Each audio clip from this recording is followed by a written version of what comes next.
હાર્દિક પટેલના રાજદ્રોહના કેસમાં નામદાર કોર્ટે કેસ પાછો ખેંચવાની જે સરકાર તરફી જે અરજી હતી અરજીને મંજૂર કરી છે.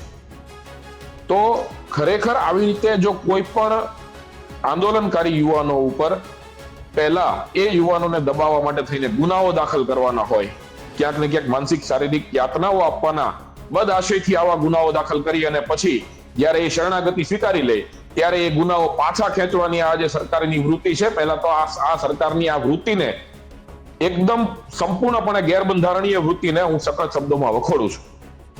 બીજી વાત કે રાજદ્રોહ જેવો ગુનો જો તમે કોઈનો પાછો ખેંચી શકતા હો તો મારે સરકારને સૌથી મોટી માંગણી તો એ છે કે રાજદ્રોહથી નીચેના જે હળવા ગુનાઓ છે એ રાજ્યની તમામ જનતાઓના તમામ ગુનાઓ પાછા ખેંચાવા જોઈએ. જેટલો અધિકાર હાર્દિક પટેલને છે એટલો જ અધિકાર રાજ્યના તમામ નાગરિકોને છે. સમાજ માટે જયારે લડવા નીકળીએ ત્યારે સિંહનું કાળજું જોઈએ, ખીચામાં કફન જોઈએ અને બધી તૈયારી સાથે લડવું પડે. આ અમે ઈ છીએ, કોઈ ટિકિટ માટે કે રાજકીય દાવપેચ લડવા વાળો અમે નથી. ખરેખર આ મારા બાપનું ખેતર છે, મારા સિવાય કોઈ લડવું જોઈએ નહીં. આવો કોઈને મગજમાં ધુમાડા હોય ને તો કાઢી નાખ્યો ભાઈ. સમાજના દરેક રાજકીય આગેવાનને કહું છું કે મારું ખેતર છે, મારા બાપનું ખેતર છે. હું જાય પછી મારો દીકરો લડે, હું જાય પછી મારો જમાઈ લડે, હું જાય પછી મારા માસીનો છોકરો લડે. આ બધું કાઢી નાખજો ભાઈ. તમારે લડવું હોય તો બેખોફ અમે રાજી છીએ, લડો, પણ સમાજના હક માટે અને સમાજના સન્માન માટે પેલા અવાજ ઉઠાવો. નકર પછી તમે ઘરનો રસ્તો તમારે ઘરે નિવૃત્તિ થઈ ગઈ છે તો ઘરે બેહો અને બૈરી છોકરા હાચવો. હવે જોવાની ખૂબી આગેવાન જ ખુદ પીતો હોય, આગેવાનને જરૂર હોય પીવાની, પાર્ટી કરવાની, તો ગામને શું ભાઈ સલાહ આપવાનો? દરેક જગ્યાએ આવું જ છે. જે લોકો દારૂના અડ્ડા ચલાવે છે તે જ રાજકીય આગેવાન નીચે કામ કરતા હોય છે અને એની નિદર્શ ભક્તિથી આ બધું હાલતું હોય છે. તો આ દારૂના અડ્ડા ક્યાંથી આ લોકો બંધ કરાવવાના? નમસ્કાર મિત્રો, ઘનશ્યામ રાજપરા હત્યા કેસ અને ત્યારબાદ થયેલો પથ્થરમારો મને લાગે છે કે જસદણ અને વિછિયાના લોકો ભવિષ્યમાં પણ નહીં ભૂલી શકે. એ પથ્થરમારાની ઘટનામાં લોકોને ભરીને જેલમાં નાખવામાં આવ્યા. એ પથ્થરમારાની ઘટનામાં વિરોધ પણ સામે એટલો થયો. એ પથ્થરમારાની ઘટનામાં લોકોને જામીન પણ મળ્યા. પણ વાત અહીં પૂરી થતી નથી. વાત 9 માર્ચ આવી પહોંચે છે. 9 માર્ચે મહાસંમેલનની જાહેરાત કરવામાં આવે છે. કોળી ઠાકોર સમાજના લોકો ભેગા થશે, હુંકાર કરશે સરકાર સામે અને કહેશે કે તમે ભૂતકાળમાં અન્ય લોકોના કેસ પાછા ખેંચવાની વાતો કરી છે, ધારાસભ્યો બોલી રહ્યા છે, તો અમારા કેમ નથી? અલગ અલગ મુદ્દે વાતો કરવામાં આવશે અને આ જ મુદ્દે આપણે અલગ અલગ લોકો સાથે વાત કરી રહ્યા છીએ. કોળી સમાજના વધુ 2 યુવાનો આપણી સાથે જોડાયા છે. એક છે દિવેશભાઈ કે જેઓ અત્યારે અખિલ ભારતીય કોળી સેનાના ગુજરાતના પ્રમુખ છે અને આ સાથે ચિરાગભાઈ ઝાલા છે, એ યુવા કોળી એકતાના અધ્યક્ષ છે. બંને ભાઈઓનું સ્વાગત છે. સૌપ્રથમ દિવેશભાઈ, આપની પાસે આવી રહ્યો છું. આપની સુધી સમાચાર મળી ગયા હશે કે ભાઈ ચાલો સંમેલન થવા જઈ રહ્યું છે અને આપણે વાત પણ કરી હતી આ પહેલા. જ્યારે જામીન મળ્યા ત્યારે પણ મેં આપને અભિનંદન પાઠવ્યા હતા. તમામ એ લોકો જે જોડાયા તમામને અભિનંદન કહ્યું હતું. વાત એ છે કે મહાસંમેલનને કઈ રીતે જોઈ રહ્યા છો? કેસ પાછા ખેંચવાની વાત છે એને કઈ રીતે જોઈ રહ્યા છો? જી ધાર્મિકભાઈ, મહાસંમેલન જે છે સૌથી પહેલા તો એ સમાજના ઉત્થાન માટેનું છે. સમાજના યુવાનોમાં જે અંધશ્રદ્ધા કે કુરિવાજો હોય અથવા તો એમને સાથે જે અન્યાયો થયા છે એ અન્યાયો વિરુદ્ધ લડવાની જે માંગણી હોય સરકાર પાસે, એ માંગણીઓના સંદર્ભમાં આ સંમેલન થઈ રહ્યું છે. વાત જ્યારે કેસો પાછા ખેંચવાની આવે છે ત્યારે ગઈકાલે જ કદાચ આપના પણ ધ્યાન પર હશે કે ભાઈ હાર્દિક પટેલના રાજદ્રોહના કેસમાં નામદાર કોર્ટે કેસ પાછો ખેંચવાની જે સરકાર તરફી જે અરજી હતી અરજીને મંજૂર કરી છે.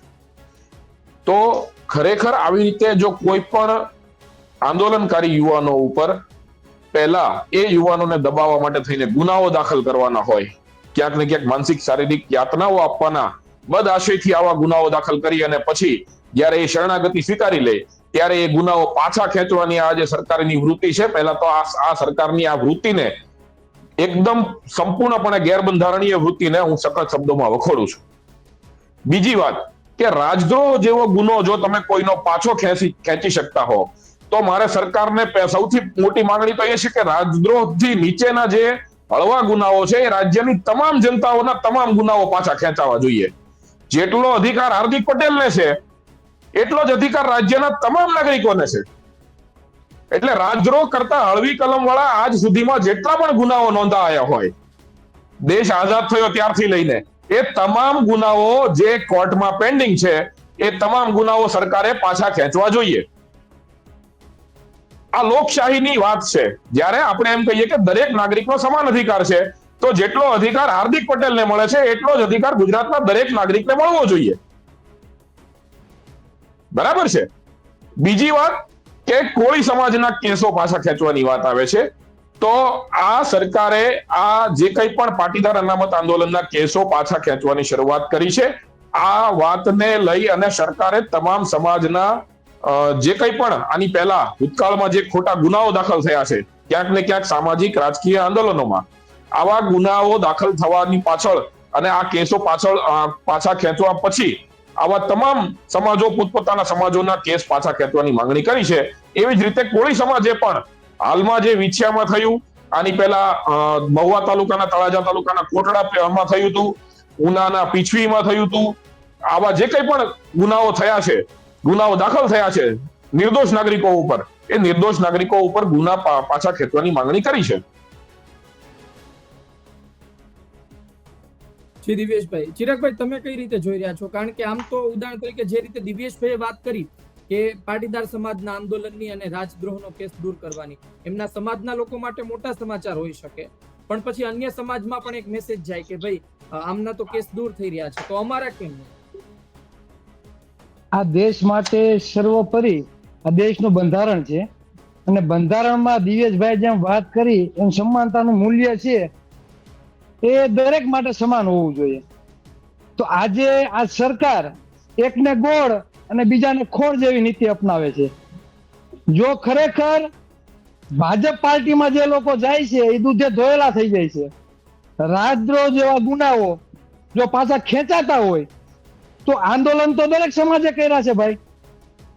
તો ખરેખર વિશ્વમાં જે મહાસંમેલન થાય છે તે કોઈ રાજકીય નેતાને નીચું દેખાડવા માટે નહીં, પણ આ સમાજ જે સમાનતાને હરોળમાં આવવો જોઈએ, જે ખરેખર બીજા સમાજનો વિરોધ નહીં.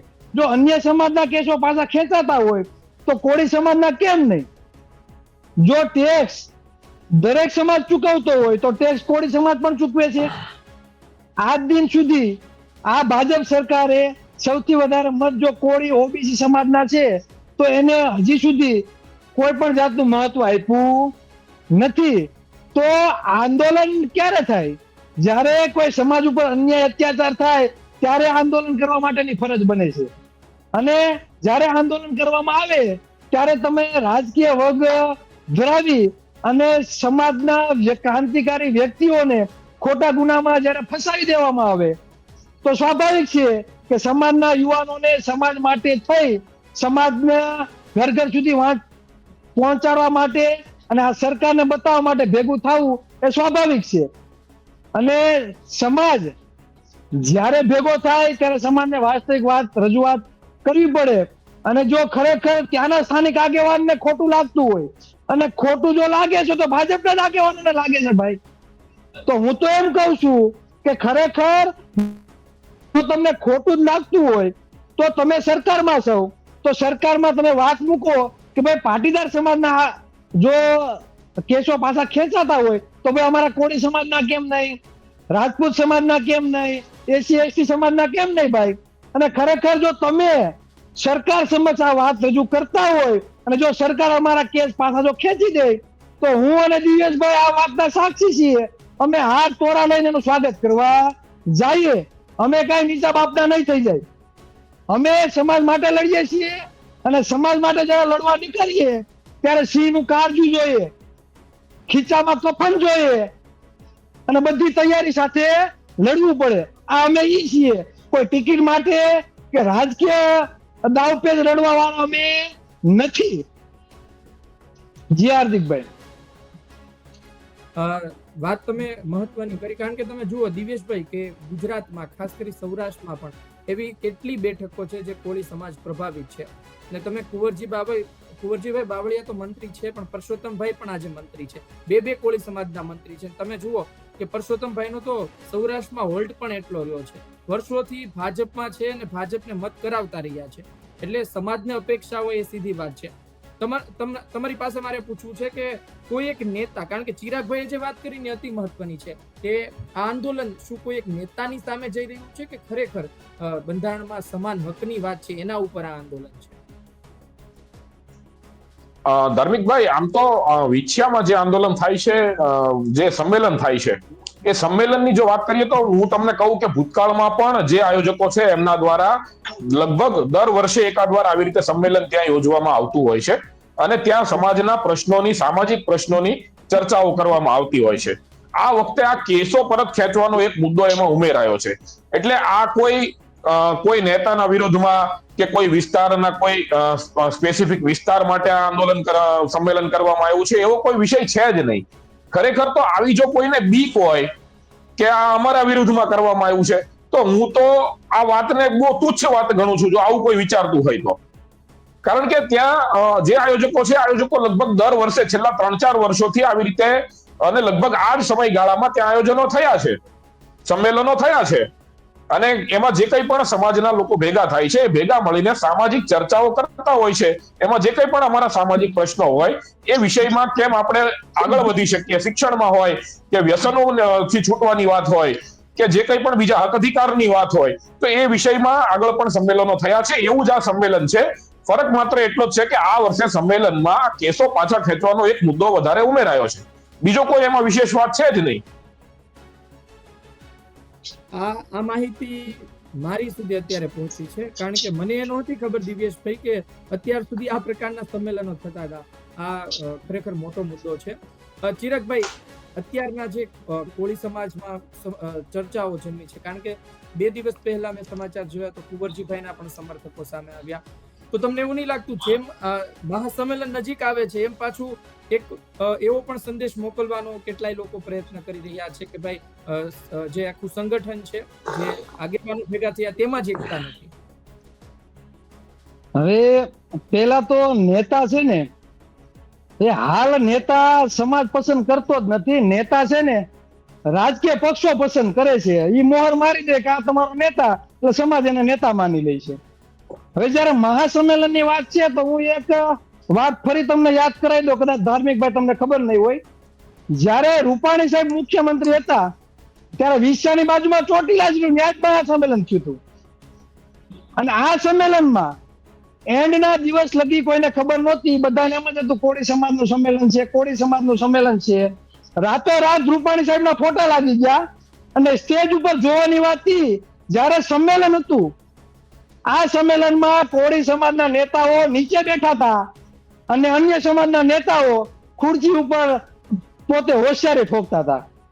અને ત્યારે જ્યારે આ ચોટીલામાં મહાસંમેલન થયું ધાર્મિકભાઈ, એ પણ હું તમને યાદ દેવરાઈ દઉં, ત્યારે મહુવામાં જે બનાવ બન્યો હતો, 92 જણા ઉપર 307 દાખલ કરવામાં આવી હતી અને કોળી સમાજની બહેનો દીકરીના ચામડા લાલ કરી દેવામાં આવ્યા હતા. આ દુર્દશા છે સમાજની. અરે તો ત્યારે તમે જે મહાસંમેલન કર્યું હતું એ કોના માટે કર્યું હતું ભાઈ? ત્યારે તમે રાજકીય તમને દેખાતું નહોતું. અને હું તમને કહેવા માંગુ અને સમાજને પણ કહેવા માંગુ કે રાજકીય નેતા છે ને રાજકીય પક્ષો પસંદ કરે છે, એટલે મોટો કોઈ મગજમાં ધુવાળો હોય ને એ કાઢી નાખજો. જયારે સમાજનો અવાજ ઉઠાવે, સમાજ માટે જે લડે, એ વ્યક્તિ જયારે વિધાનસભામાં પહોંચશે ને, જ્યારે તમારો ઉદ્ધાર થાય, ત્યાં સુધી જ્યાં લગી આવા રાજકીય નેતાઓ જે રાજકીય પક્ષો પસંદ કરે છે તેને તમે ચૂંટીને મોકલશો ને તો ધોકા જ ખાવાના વારા છે. તમારી નોકરીઓ જશે, તમારા ટેક્સના પૈસા, હમણાં મોદી સાહેબ આવે છે 31 કરોડ રૂપિયા વાપરા તો તાઇફાત છે, સરકારી સ્કૂલો બંધ થઈ ગઈ. આવા તો ઘણા બધા મુદ્દા છે. પણ આ મહાસંમેલન એટલા માટે કરવામાં આવે છે કે સમાજના લોકોની આંખો ઉઘરે કે ખરેખર સૌથી વધારે વસ્તી ધરાવો છો, સૌથી વધારે ટેક્સ ચૂકવો છો, છતાં તમારી રત્તી ભર પણ આ લોકો ગણતરી કરતા નથી. અને આ લોકો પોતાના જયારે વિધાનસભાની ચૂંટણી હોય, ધારાસભ્ય કે સાંસદ બને ધાર્મિકભાઈ, તો ત્યારે ચૂંટણીમાં 15 કે 20 કે 25 કરોડ વાપરે તો પેલા 15 કે 20 કરોડ પોતાના ભેગા કરે કે સમાજ માટે અવાજ ઉઠાવે. હું કોઈ આગેવાનનું નામ નથી લેતો, પણ હું તમને કહું છું આ મીડિયાના માધ્યમથી કે જયારે ભાઈ બીજા પક્ષમાં હોય ત્યારે એમ કે હું ભાજપને મત આપીને તો તો હું મારી આંગળી કાપી નાખી, તો ભાઈ આખે ભાજપમાં કરી ગયા. તો ત્યારે તમને અન્યાય નથી થતો? એટલે ખરેખર આ મારા બાપનું ખેતર છે, મારા સિવાય કોઈ લડવું જોઈએ નહીં. આવો કોઈને મગજમાં ધુમાડા હોય ને તો કાઢી નાખ્યો ભાઈ. સમાજના દરેક રાજકીય આગેવાનને કહું છું કે મારું ખેતર છે, મારા બાપનું ખેતર છે. હું જાય પછી મારો દીકરો લડે, હું જાય પછી મારો જમાઈ લડે, હું જાય પછી મારા માસીનો છોકરો લડે. આ બધું કાઢી નાખ્યો ભાઈ. તમારે લડવું હોય તો બેખોફ અમે રાજી છીએ, લડો, પણ સમાજના હક માટે અને સમાજના સન્માન માટે પેલા અવાજ ઉઠાવો. નકર પછી તમે ઘરનો રસ્તો, તમારે ઘરે નિવૃત્તિ થઈ ગઈ છે તો ઘરે બેહો અને બૈરી છોકરા હાચવો.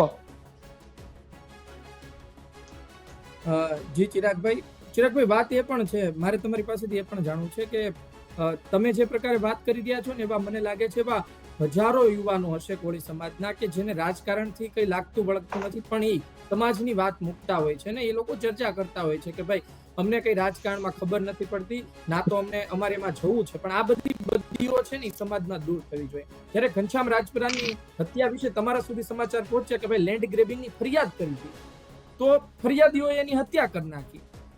તો તમે શું વિચારતા હતા? શું આવી ઘટનાઓ વર્ષોથી બને છે? નિરંતર આ એક બનાવ નથી, ઘણા બધા એવા બનાવો છે કે કોળી સમાજ ઉપર ફરિયાદ કરનારા સરકારી અધિકારીઓ જ હોય છે, 302 દાખલ કરવાના. તો ખરેખર જયારે આવો બનાવ બને છે તો ત્યારે પહેલી જવાબદારી કોની આવે? સામાજિક કાર્યકર્તા કે સામાજિક આગેવાનની નહીં, પણ તમે જે લોકો તમારી પાસે સમાજ કરીને મત માંગવા આવ્યા છે, પછી કોઈ બી રાજકીય પક્ષમાં હોય, તો પહેલી જવાબદારી એની બને. અને ખરેખર પહેલી જવાબદારી જે સત્તા પક્ષના આગેવાનો છે તેની બને છે કે તે ત્યાંના સરકારી અધિકારીઓ પાસે રૂબરૂ જવું જોઈએ, સમજાવટ કરવી જોઈએ અને તે જે સમસ્યા છે તેનું નિરાકરણ લાવવું જોઈએ. અને તમે નથી જતા, તમે કાંઈ આ બાબતે કોઈ જાતનો પોતાનું સ્ટેન્ડ ક્લિયર નથી કરતા, એટલે તો આ બનાવ બને છે. જયારે ઘનશ્યામભાઈની હત્યા થઈ ત્યારે કોઈ બી સ્થાનિક રાજકીય નેતા હોય તો તેને ત્યાં રૂબરૂ જવું જોઈએ અને આ વાતનું સમાધાન ત્યારે એને લઈ આવવું જોઈએ. તમે આ કઈ નથી કરતા, એટલે તો આવી ઘટનાઓ બને છે અને સમાજના લોકોને આનો ભોગ બનવો પડે છે. જી ચિરાગભાઈ, દિવેશભાઈ, આપની પાસેથી એ જાણવું છે કે જે રીતે ચિરાગભાઈએ પણ વાત કરી, તમે જુઓ કે હું તમને એક કોળી સમાજના આગેવાન તરીકે આ સવાલ પૂછી રહ્યો છું, કોઈ પણ પાર્ટીના આગેવાન તરીકે કે પાર્ટીના સભ્ય તરીકે નહીં. દિવેશભાઈ, આમ તો કોઈ બોલ્યું જ નથી. હીરાભાઈને અમે કોલ લગાવતા હતા, એમાં હીરાભાઈએ વાત કરીને એમણે આ બાબતે કહ્યું, પરંતુ એ પથ્થરમારાની જે ઘટના છે એ તો એને વખોડી હતી. તમે જુઓ કે ભાઈ આટલા ધારાસભ્યો છે કોળી સમાજ પાસે, 3 સાંસદો હોય, તો પછી સ્થિતિ ક્યાં આવીને અટકે છે? કારણ કે કોઈ બોલવા તૈયાર નથી. હું કોંગ્રેસની પણ વાત કરું છું, આમ આદમી પાર્ટીની પણ એમાં વાત આવી જાય છે. ધાર્મિકભાઈ, એ બાબતે ચિરાગભાઈએ જે કીધું હમણાં એ જ મૂળ વાત છે કે ક્યાંક ને ક્યાંક જે ચૂંટાયેલા પ્રતિનિધિઓ છે એમને એવું લાગતું હોય કે ભાઈ અમે સમાજ માટે બોલીશું અથવા તો સમાજના હક અધિકારની વાત કરીશું તો પાર્ટી અમારથી નારાજ થઈ જશે. આ એક જ મૂળ મુદ્દો, જે બીક જે છે કે નહીં, આ છે કે ભાઈ પાર્ટી નારાજ થઈ જાય તો કદાચ બીજી વાર ટિકિટ ના મળે અથવા સારું પદ મળવાનું હોય તો ના મળે, એટલે પાર્ટીને નારાજ ના કરવી, એના માટે એના કરતા શાંત બેસવું સારું. આટલો જ એજન્ડા છે, એમાં બીજી લાંબી કોઈ વાત છે નહીં. વિપક્ષમાં છે એની શું ડર છે? વિપક્ષમાં અત્યારે લગભગ કોંગ્રેસ પક્ષમાં કોઈ પણ અમારા એક ગીર સોમનાથ વેરાવળના વિમલભાઈ ચુડાસમાને છોડીને લગભગ કોઈ બીજા કોળી સમાજના ધારાસભ્યો છે નહીં. એક આમ આદમી પાર્ટીના ઉમેશભાઈ છે ને વિમલભાઈ, એ બંને પણ દિવેશભાઈ કઈ નથી બોલ્યા આ બાબતને લઈ. ના, એ હું મારા ધ્યાન પર જે વિષય છે એ બાબતે મારે તમને વાત કરવી છે કે વિમલભાઈ ચુડાસમા અને ઉમેશભાઈ બંને બોલ્યા છે, પણ ક્યાંક ને ક્યાંક મીડિયા છે વિપક્ષનો અવાજ ક્યાંય બતાવતી જ હોતી નથી, એટલે લોકો સુધી આ માહિતી, સાચી જે માહિતી છે પહોંચતી નથી હોતી. બાકી એમણે પણ પત્ર લખ્યો છે, એ પત્ર મારા ધ્યાન પર આવ્યો છે, કદાચ આપને જરૂર હશે તો આપને પણ મોકલીશ. પણ મીડિયા કે બીજી કોઈ પણ સોશિયલ મીડિયા કે કોઈ જગ્યાએ એની નોંધ ના લેવાય હોય એટલે તમારા કે મારા ધ્યાન પર એ વિષય આવ્યો ના હોય. કારણ કે અમે છેલ્લા ઘણા સમયથી આ બાબતે બોલી રહ્યા છીએ, મારા ધ્યાન સુધી પણ એ પત્ર નથી આવ્યો. તમારી વાત પણ બની શકે કે સાચી હોય, કારણ કે પત્ર લખીએ ને આપણી સુધી ના પહોંચે, પણ હું પ્રયત્ન કરીશ કે પત્ર મારી સુધી પહોંચે ને તમે પણ મને મોકલજો. મારે તમને બીજી વાત કરવી છે કે બીજી વાત એ કરવી છે કે તમે જુઓ કે અલગ અલગ મુદ્દે તો વિરોધ થતા રહેશે, પણ એક આગેવાન તરીકે તમે શું વિચારો છો કે સમાજની અંદર જે શિક્ષણનો આખો એક ભાગ છે કે ભાઈ શિક્ષણ સ્તર એક ઉપર લાવવાની વાત છે, અને આની પહેલા પણ અમે કોળી આગેવાનને બેસાડ્યા હતા ત્યારે અમે વાત કરી હતી કે દેશી દારૂની બધી ખૂબ વધી રહી છે. એવા અઢળક ગામડાઓ છે કે જ્યાં કોળી સમાજના લોકો મોટી માત્રામાં વસે છે અને ખુલ્લેઆમ દેશી દારૂ વેચાય છે, અને એટલા પીને મરી પણ રહ્યા છે. કેટલા મરી ગયા, કેટલા મરવાની કગાર પર છે. તો એને લઈને શું વિચારે છે આગેવાનો? દેશી દારૂની વાત કરીએ તો દારૂ એ ખાલી કોળી સમાજના ગામડાઓનો પ્રશ્ન નથી. આજે સમગ્ર ગુજરાતનો એક ખૂબ મોટો સડો છે. એ પછી સુરત કે અમદાવાદ જેવા મહાનગરો હોય કે નાનું એવું ગામ હોય. એટલે ખરેખર માણસ આ વ્યસન તરફ વળે છે ક્યારે ખબર છે? જ્યારે એની પાસે કોઈ રોજગાર કે કામ ધંધો નથી. નવરો માણસ હોય ને ત્યારે એ આ બધા વ્યસનો તરફ વળતો હોય છે.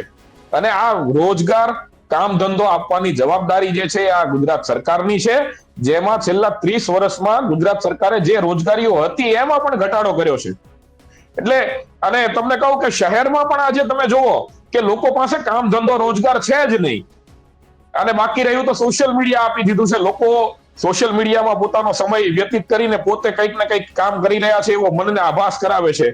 બાકી જેને ખરેખર જવાબદારીઓ છે ને જે ગુજરાન ચલાવે છે એમને ખબર છે કે કેટલી વિશે હો થાય અત્યારે. આવી પરિસ્થિતિ શહેર હોય કે ગામડું હોય. આ એક વ્યસનની વાત થઈ. શિક્ષણની વાત જો હું કરું તો શિક્ષણમાં કોળી સમાજ ખૂબ પહેલા કરતા આજથી 5-7-10 વર્ષ પહેલાની સ્થિતિની સરખામણીએ જોવા જઈએ તો આજે કોળી સમાજના નવા દીકરા દીકરીઓ યુવાનો ખૂબ શિક્ષણ લઈ રહ્યા છે. પણ મુશ્કેલી એ થઈ કે જેવા કોળી સમાજના યુવાનો ધોરણ 10 અને ધોરણ 12 કરતા વધારે આગળ ભણતા થયા, એવું જ ગ્રેજ્યુએશન હોય, પોસ્ટ ગ્રેજ્યુએશન હોય કે કોઈ પણ પ્રોફેશનલ કોર્સીસ હોય, જે આજથી 10 વર્ષ પહેલા જેની 8-10 હજાર રૂપિયા ફી હતી, આજે એ જ કોર્સીસની 1.5, 2.5 લાખ, 3 લાખ રૂપિયા, 5 લાખ રૂપિયા ફી કરી દીધી. આજે અમારા છોકરાઓ મેડિકલમાં ભણતા થયા તો ત્યારે મેડિકલની ફી બીજે મેડિકલ ગુજરાતની જે સૌથી મોટી મેડિકલ કોલેજ છે, ગવર્મેન્ટ કોલેજ છે, એની વાત કરું કે ત્યારે એની ફી માત્ર 12,000 રૂપિયા હતી વર્ષની. આજે બીજે મેડિકલ કોલેજની ફી 1,25,000 રૂપિયા ગવર્મેન્ટ કોટાની ફી છે. એટલે જે અમારો ગરીબ સમાજનો એક હોશિયાર છોકરો જે બીજે મેડિકલમાં એડમિશન લઈ શકે છે મેરિટના આધારે, પણ ફી ભરવાના પૈસા નથી. આવું દરેક કોર્સમાં થયું છે, દરેક ફિલ્ડમાં આ પરિસ્થિતિ થઈ છે કે જે પછાત સમાજના બાળકો, ઓબીસી, એસસી, એસટી તમામ સમાજની વાત કરું છું, પછાત સમાજના બાળકો જેવું શિક્ષણ પકડ્યું ને શિક્ષણમાં આગળ વધતા થયા, એટલે જે મનુવાદી લોકો છે એને શું કર્યું તો કે ભાઈ શિક્ષણ સંસ્થાઓની ફી જેટલી બધી કરી દો કે આ નાના સમાજો, ગરીબ સમાજો ફી જ ના ભરી શકે. ભલે મેરિટના આધારે એડમિશન લઈ લે, પણ ફી ભરવાના પૈસા નહીં હોય તો ક્યાં જશે? એમાં પાછું મને જ્યાં સુધી માહિતી છે એમાં પાછા એ લોકો શિષ્યવૃત્તિ, તમે ફી ભરો પછી તમને પાછી શિષ્યવૃત્તિ આવે ને પછી તમને પરત મળે ને એવું એ પ્રકારનું કઈ આખું સ્ટ્રક્ચર એ માત્ર ને માત્ર એસસી અને એસટી સમાજ માટે છે. ઓબીસી સમાજ માટે આવી કોઈ જોગવાઈ નથી. તમારા ધ્યાન પર ન હોય તો કહી દો, ગુજરાતની પ્રાથમિક શાળામાં જે ઓબીસી બાળકોને શિષ્યવૃત્તિ મળતી હતી ને 800-900 રૂપિયા, એ પણ આ સરકારે બંધ કરી દીધી છે.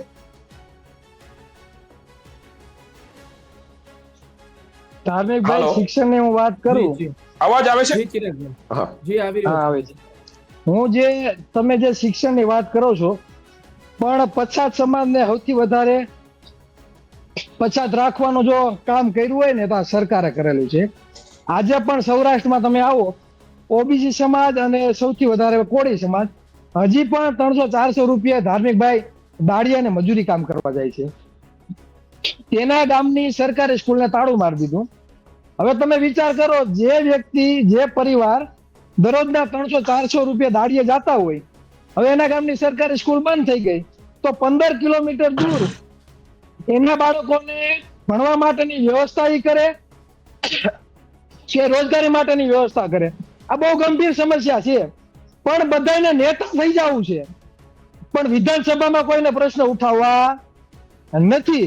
પોતાના ઘર ભરવા છે, પણ જેના ઘરમાં લોટ નથી, જેના ઘરમાં તેલ નથી, જેના બાળકોને પહેરવા માટે કપડા નથી, જેના બાળકોને શિક્ષણ માટે પુસ્તકો નથી, ત્યાં કોઈને જોવું નથી.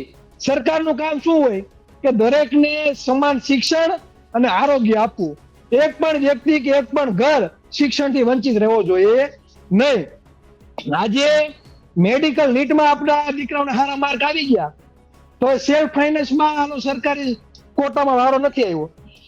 તો આજે સેલ્ફ ફાઇનાન્સમાં એમબીબીએસ કે પ્રાઇવેટમાં કરવું હોય તો આજે 1 કરોડ રૂપિયા ફી છે. તો એવા 300-400 રૂપિયા દાડીએ જતો હોય તો એના પરિવારના દીકરા ક્યારે ડોક્ટર બનવાના ભાઈ? બની શકવાના નથી.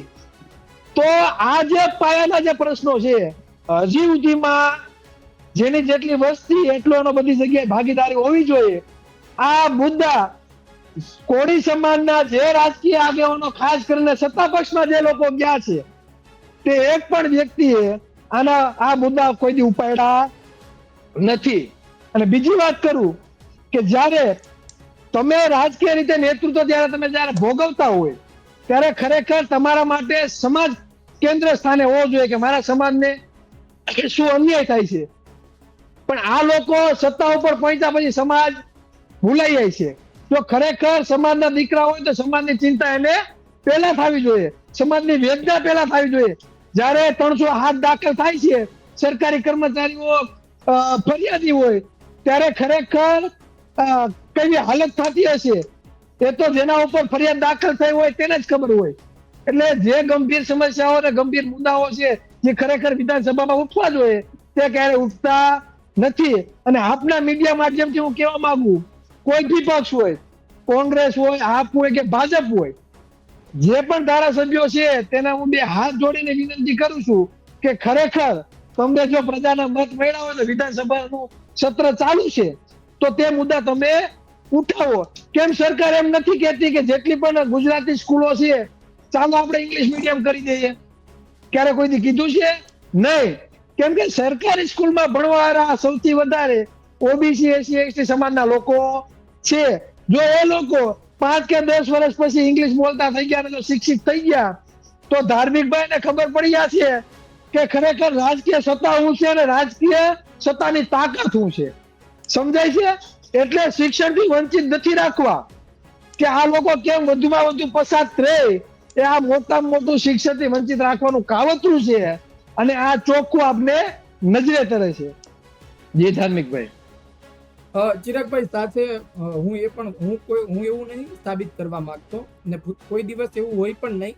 કદાચ કોઈ વાત કરતા હોય તો એનો વેમ હોઈ શકે કે ભાઈ આ સમાજ જ આ વ્યસનમાં જોડાયેલું છે, એવું કદી પણ ના હોય. પણ હું તમે આગેવાનો બેઠા છો એટલા માટે વાત કરી રહ્યો છું દેશી દારૂની, કારણ કે મેં જોયું છે, મેં અનુભવ્યું છે ને એવા લોકોને પણ મળેલો છું કે જેના પરિવારના વ્યક્તિઓ 6 મહિના, વર્ષ, દિવસ કન્ટિન્યુ આ પ્રકારનો વ્યસન કરીને મૃત્યુ પામ્યા હોય.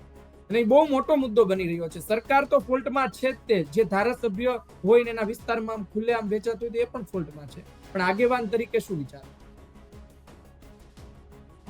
હવે જોવાની ખૂબી આગેવાનો ખુદ પીતો હોય, આગેવાનને જરૂર હોય પીવાની, પાર્ટી કરવાની, તો ગામને શું ભાઈ સલાહ આપવાનો? અને જ્યારે પછાત સમાજ જ્યારે 250-300 રૂપિયા દાડીએ જતું હોય, 300 રૂપિયામાં કોઈનું ઘર નો હાલે, આર્થિક રીતે સંક્રમણ હોય, ઘરનું વાતાવરણ ખરાબ હોય તો ક્યારેક ઈ ટેન્શન માં હોતો નહીં, પી લેતો હોય. પણ જ્યારે વિસ્તારમાં દારૂ વેચાય છે, જ્યારે તમે વેચાવરાવો છો, આજે મત અપાવવાળા દારૂના અડ્ડા ચલાવવાળા છે અને આ દરેક જગ્યાએ આવું જ છે. દરેક જગ્યાએ આવું જ છે. જે લોકો દારૂના અડ્ડા ચલાવે છે તે જ રાજકીય આગેવાન નીચે કામ કરતા હોય છે અને એની નિદર્શ ભક્તિથી આ બધું હાલતું હોય છે. તો દારૂના અડ્ડા ક્યાંથી આ લોકો બંધ કરાવવાના?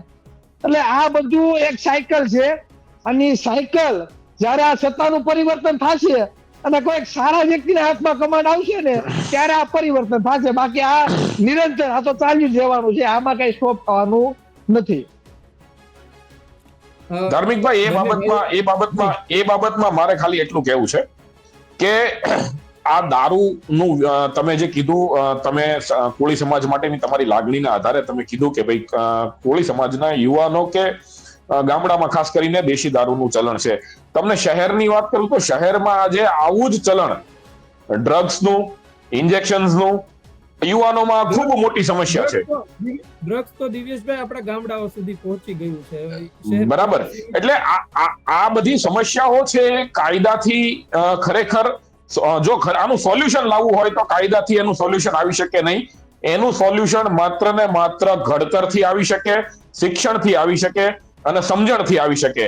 આ 3 જ 20 મુદ્દાઓ એવા છે. તમે બાળક નાનું હોય ત્યારથી એનું ઘડતર એવું થાય, એને સંસ્કાર એવા આપવામાં આવે, એને શિક્ષણ એવું આપવામાં આવે, એને સમજણ આપવામાં આવે, તો જ આ દૂષણોને આપણે જડમૂળથી નાથી શકીશું. બાકી આનો સરકાર કે કાયદાકીય રીતે ગમે એટલી કડકાઈ પણ કદાચ કરવામાં આવે તો પણ એક અંશ સુધી આપણે એને ઓછું કરી શકીએ. સંપૂર્ણપણે નાબૂદ કરવા માટે આપણે આપણી આવનારી પેઢીને આ બાબતથી માહિતગાર કરી, એમને ઘડતર આપીને, એમને સમજણ આપીને સારું શિક્ષણ આપીએ અને એમને સારો રોજગાર આપીએ તો જ આ દૂષણોથી દૂર થશે. બંને ભાઈઓને છેલ્લા એક સવાલ પૂછવો છે કે પહેલા દિવેશભાઈ આપને જ પૂછી લઉં કે 9 તારીખે જઈ રહ્યા છો ને કેટલા લોકો સાથે જશો, કેટલું પબ્લિક આવશે, શું અંદાજ છે તમારો? જી, ત્યાં આયોજકો અત્યારે એનું આયોજન કરી રહ્યા છે અને હું એમના સંપર્કમાં પણ છું. અમે બધા સુરતથી પણ, હું ચિરાગભાઈ બધા જવાના છીએ અને ખૂબ મોટી સંખ્યામાં લોકો દર વર્ષે દર સંમેલનમાં આવે પણ છે. અને આ વર્ષે કદાચ તમે કીધું એમ કે જે કંઈ પણ છેલ્લા 2-3 મહિનામાં જે ઘટનાઓ બની છે એના લીધે સમાજના લોકોમાં એક રોષ છે. વધારે લોકો આવી રહ્યા છે, ખૂબ મોટું સંમેલન થવાનું છે અને અમે બધા સુરતથી ચિરાગભાઈ ને અમારી આખી ટીમ અહીંથી જવાના છીએ. ચિરાગભાઈ, તમે શું કહેશો કાર્યક્રમને લઈને 9 માર્ચ? જે આ કાર્યક્રમ વિશ્યા ખાતે જે થઈ રહ્યો છે તે ધાર્મિકભાઈ, હજી પણ મીડિયાના માધ્યમથી હું કહી દઉં કે કોઈ આ 1-2 વ્યક્તિ નથી કરી શકતા કે કોઈ એક સંગઠનનું નથી. આમાં દરેક સંગઠનો જોડાયેલા છે, ખરેખર જેને સમાજની ચિંતા છે. એટલે કોઈ એમાં શક નથી કે ત્યાં આ સંમેલનમાં સૌથી વધારે લોકો જોડાશે અને બધી જગ્યાએથી, જુનાગઢ હોય, ભાવનગર હોય, પોરબંદર હોય, રાજકોટ હોય, દક્ષિણ ગુજરાત હોય, બધી જગ્યાએથી અમારાથી બનતો જેટલો પણ પ્રયત્ન થશે આ સંગઠનમાં અમે જોડાશું અને સમાજની વાત બેખોફ રીતે મૂકશું. કોઈ રાજકીય પક્ષોને સાઈડમાં રાખી સમાજ ઉપર જે અન્યાય અત્યાચાર થયા છે એ બે બોક અને નિડરતાથી અમે સમાજ સમક્ષ મૂકશું. કેમ કે સમાજ જ્યારે ભેગો થયો હોય ત્યારે હંમેશા સમાજ સામે ખુલીને વાત કરવી પડે, સમાજને પડદા પાસે રાખવો જોઈએ નહીં. અને અમે આ 9 તારીખની બેસબરીથી અમે રાહ જોઈએ છીએ કે ક્યારે 9 તારીખ આવે અને અમે અમારી વાત સમાજ સમક્ષ અમે મૂકીએ.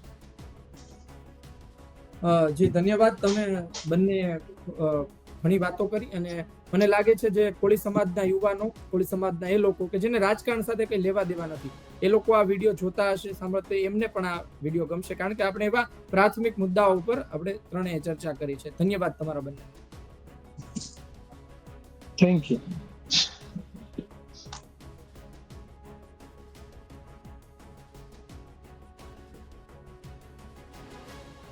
તો આ હતા કોળી સમાજના બંને યુવા આગેવાનો. તેમની સાથે આપણે અલગ અલગ મુદ્દે વાત કરી છે.